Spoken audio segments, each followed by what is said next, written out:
এই স্বাস্থ্য খাতে মাত্র ৯৮,০০০ কোটি টাকা বরাদ্দ করা হয়েছে। সমাজ কল্যাণের জন্য আইসিডিএস ইত্যাদি যে সমাজ কল্যাণ দপ্তর রয়েছে, এই সমাজ কল্যাণের জন্য বরাদ্দ হয়েছে ৬০,০০০ কোটি টাকা। স্বাস্থ্য খাতে যে বরাদ্দ, তাতে জনপ্রতি বছরে ৭০০ টাকা খরচ হবে।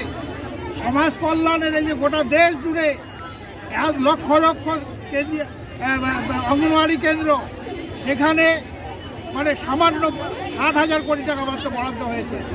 উল্টে সেখানে প্রতিরক্ষা খাতে বরাদ্দ হয়েছে ৫ লক্ষ কোটি টাকা। আর এই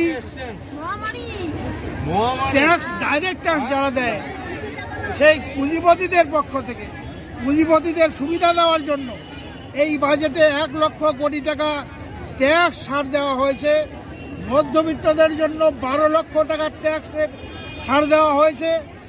আমরা কেন্দ্রীয় অর্থমন্ত্রী নির্মলা সীতারামন বলছেন যে মধ্যবিত্তরা নাকি দেশের মেরুদণ্ড, দেশের সম্পদ, ফলে মধ্যবিত্তদের রক্ষা করতেই হবে।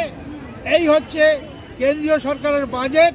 এই বাজেটকে আমরা ধিক্কার জানাই এবং এই বাজেটের বিরুদ্ধেই আমরা আজকে এই বাজেটের প্রতিলিপি পুড়িয়ে এই বিক্ষোভ দেখালাম। কাদের পক্ষ থেকে এটা করা হলো? এটা all India United trade union সেন্টারের অনুমোদিত, পশ্চিমবঙ্গ আশাকর্মী ইউনিয়ন এবং West Bengal anganwadi workers and helpers ইউনিয়নের পক্ষ থেকে।